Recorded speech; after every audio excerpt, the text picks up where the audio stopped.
Looking deeply inside nature through the magnifying glass of science, designers extract principles, processes, and materials that are forming the very basis of design methodology. From synthetic constructs that resemble biological materials to computational methods that emulate neural processes, nature is driving design. Design is also driving nature. In realms of genetics, regenerative medicine, and synthetic biology, designers are growing novel technologies not foreseen or anticipated by nature. Bionics explores the interplay between biology and design. As you can see, my legs are bionic. Today, I will tell human stories of bionic integration, how electromechanics attached to the body and implanted inside the body are beginning to bridge the gap between disability and ability, between human limitation and human potential. Bionics has defined my physicality. In 1982, both of my legs were amputated due to tissue damage from frostbite incurred during a mountain climbing accident. At that time, I didn't view my body as broken. I reasoned that a human being can never be broken. Technology is broken. Technology is inadequate. This simple but powerful idea was a call to arms to advance technology for the elimination of my own disability and ultimately to the disability of others. I began by developing specialized limbs that allowed me to return to the vertical world of rock and ice climbing. I quickly realized that the artificial part of my body is malleable, able to take on any form, any function, a blank slate for which to create perhaps structures that could extend beyond biological capability. I made my height adjustable. I could be as short as 5 feet or as tall as I'd like. So when I was feeling badly about myself, insecure, I would jack my height up. But when I was feeling confident and suave, I would knock my height down a notch just to give the competition a chance. Narrow wedge feet allow me to climb steep rock fissures where the human foot cannot penetrate, and spiked feet enabled me to climb vertical ice walls without ever experiencing muscle leg fatigue. Through technological innovation, I returned to my sport stronger and better. Technology had eliminated my disability and allowed me a new climbing prowess. As a young man, I imagined a future world where technology so advanced could rid the world of disability, a world in which neural implants would allow the visually impaired to see, a world in which the paralyzed could walk via body exoskeletons. Sadly, because of deficiencies in technology, disability is rampant in the world. This gentleman is missing 3 limbs. As a testimony to current technology, he is out of the wheelchair, but we need to do a better job in bionics to allow one day full rehabilitation for a person with this level of injury. At the MIT Media Lab, we've established the Center for Extreme Bionics. The mission of the center is to put forth fundamental science and technological capability that will allow the biomechatronic and regenerative repair of humans across a broad range of brain and body disabilities. Today, I'm going to tell you how my legs function, how they work, as a kind of case in point for this center. Now, I made sure to shave my legs last night because I knew I'd be showing them off. Bionics entails the engineering of extreme interfaces. There's 3 extreme interfaces in my bionic limbs: mechanical, how my limbs are attached to my biological body; dynamic, how they move like flesh and bone; and electrical, how they communicate with my nervous system. I'll begin with mechanical interface. In the area of design, we still do not understand how to attach devices to the body mechanically. It's extraordinary to me that in this day and age, one of the most mature, oldest technologies in the human timeline, the shoe, still gives us blisters. How can this be? We have no idea how to attach things to our bodies. This is the beautifully lyrical design work of Professor Neri Oxman at the MIT Media Lab, showing spatially varying exoskeletal impedances, shown here by color variation in this 3D printed model. Imagine a future where clothing is stiff and soft where you need it, when you need it, for optimal support and flexibility without ever causing discomfort. My bionic limbs are attached to my biological body via synthetic skins with stiffness variations that mirror my underlying tissue biomechanics. To achieve that mirroring, we first developed a mathematical model of my biological limb. To that end, we use imaging tools such as MRI to look inside my body to figure out the geometries and locations of various tissues. We also took robotic tools. Here's a 14 actuator circle that goes around the biological limb. The actuators come in, find the surface of the limb, measure its unloaded shape, and then they push on the tissues to measure tissue compliances at each anatomical point. We combine these imaging and robotic data to build a mathematical description of my biological limb, shown on the left. You see a bunch of points or nodes. At each node, there's a color that represents tissue compliance. We then do a mathematical transformation to the design of the synthetic skin, shown on the right. And we've discovered optimality is where the body is stiff, the synthetic skin should be soft. Where the body is soft, the synthetic skin is stiff, and this mirroring occurs across all tissue compliances. With this framework, we produce bionic limbs that are the most comfortable limbs I've ever worn. Clearly, in the future, our clothing, our shoes, our braces, our prostheses will no longer be designed and manufactured using artisan strategies, but rather data-driven quantitative frameworks. In that future, our shoes will no longer give us blisters. We're also embedding sensing and smart materials into the synthetic skins. This is a material developed by SRI International, California. Under electrostatic effect, it changes stiffness. So under zero voltage, the material is compliant. It's like floppy like paper. Then the button's pushed, a voltage is applied, and it becomes stiff as a board. We embed this material into the synthetic skin that attaches my bionic limb to my biological body. When I walk here, it's no voltage. My interface is soft and compliant. The button's pushed, voltage is applied, and it stiffens, offering me a greater maneuverability over the bionic limb. We're also building exoskeletons. This exoskeleton becomes stiff and soft in just the right areas of the running cycle to protect the biological joints from high impacts and degradation. In the future, we'll all be wearing exoskeletons in such common activities such as running. Next, dynamic interface. How do my bionic limbs move like flesh and bone?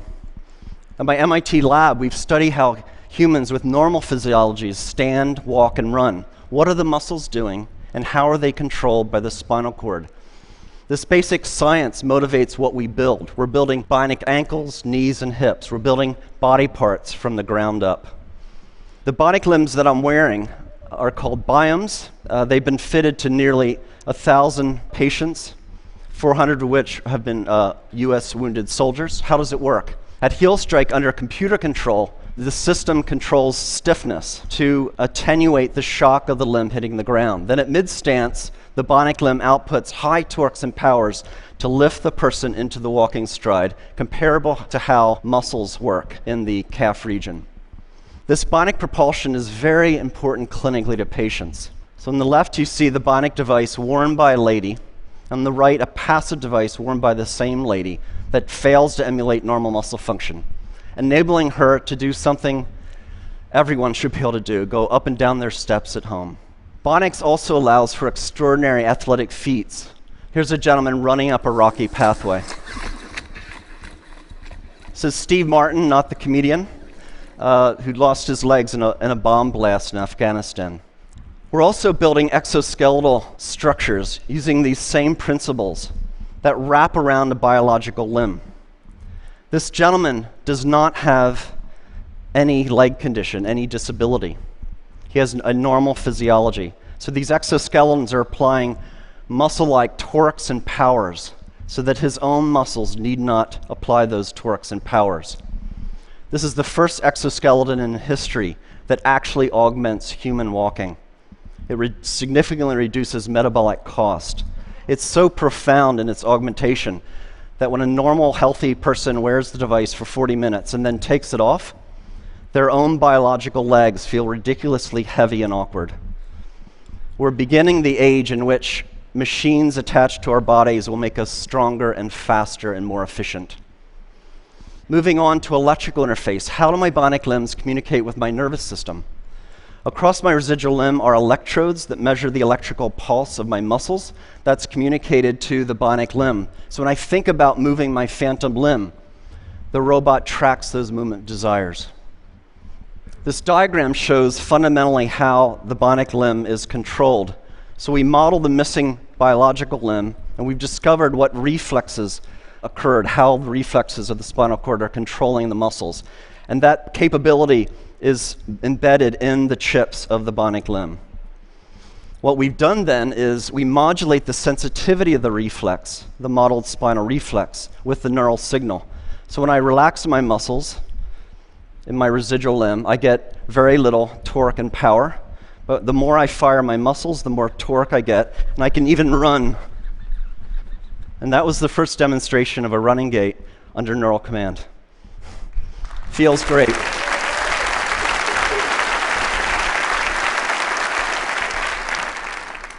We want to go a step further. We want to actually close the loop between the human and the bionic external limb.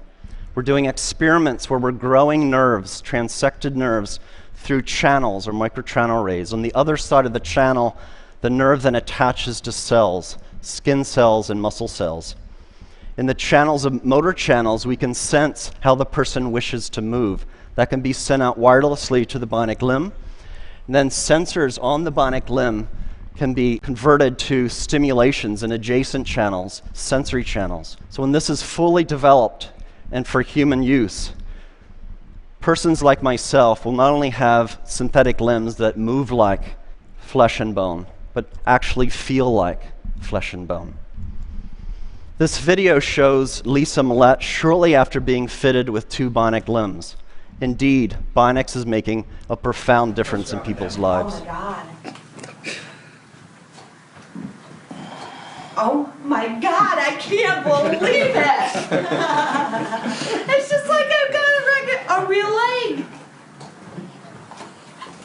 Now don't start running. Now turn around and do the same thing walking up. Walk up, get on your heel to toe like you would normally just walk on level ground. Try to walk right up the hill. Oh my God. They're pushing you up? Yes, I'm not even, I can't even describe it. It's pushing you right up. Next week, I'm visiting the centers. Thank you. Thank you. Thank you.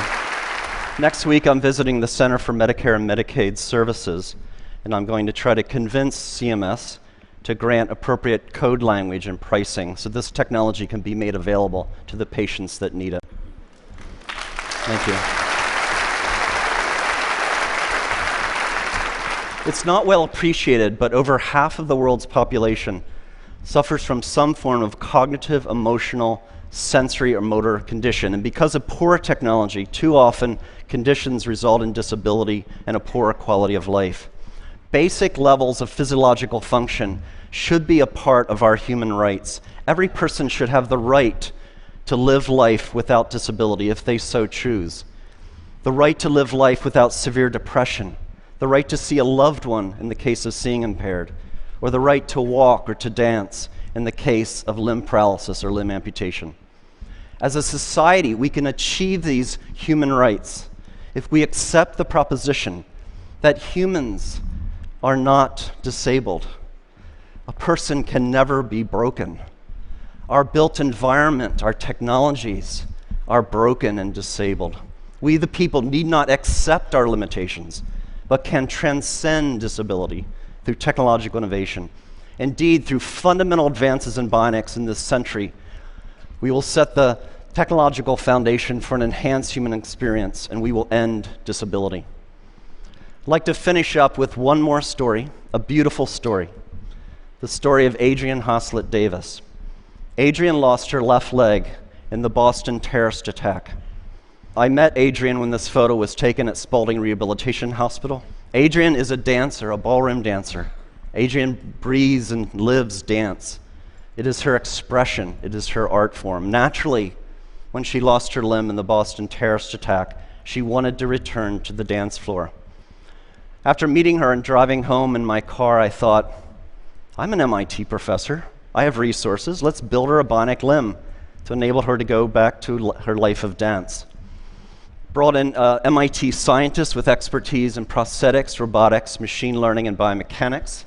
And over a 200-day research period, we studied dance. We brought in dancers with biological limbs, and we studied how do they move, what forces do they apply on the dance floor. And we took those data and we put forth fundamental principles of dance, reflexive dance capability, and we embedded that intelligence into the bionic limb. Bionics is not only about making people stronger and faster. Our expression, our humanity can be embedded into electromechanics. It was 3.5 seconds between the bomb blasts and the Boston terrorist attack. In 3.5 seconds, the criminals and cowards took Adrian off the dance floor. In 200 days, we put her back. We will not be intimidated, brought down, diminished, conquered, or stopped by acts of violence.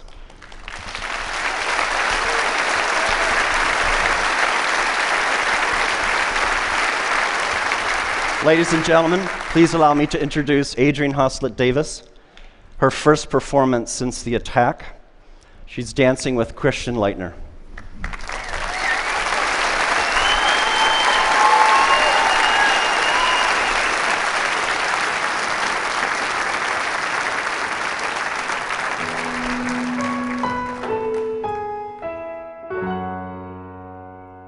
Ring my bell, ring my bells. Ring my bell, ring my bells. Ring my bell, ring my bells. Ring my bell, ring my bells. Sometimes you love it, sometimes you don't. Sometimes you need it, then you don't, and you let go. Sometimes we rush it, sometimes we fall. It doesn't matter, baby, we can take it real slow.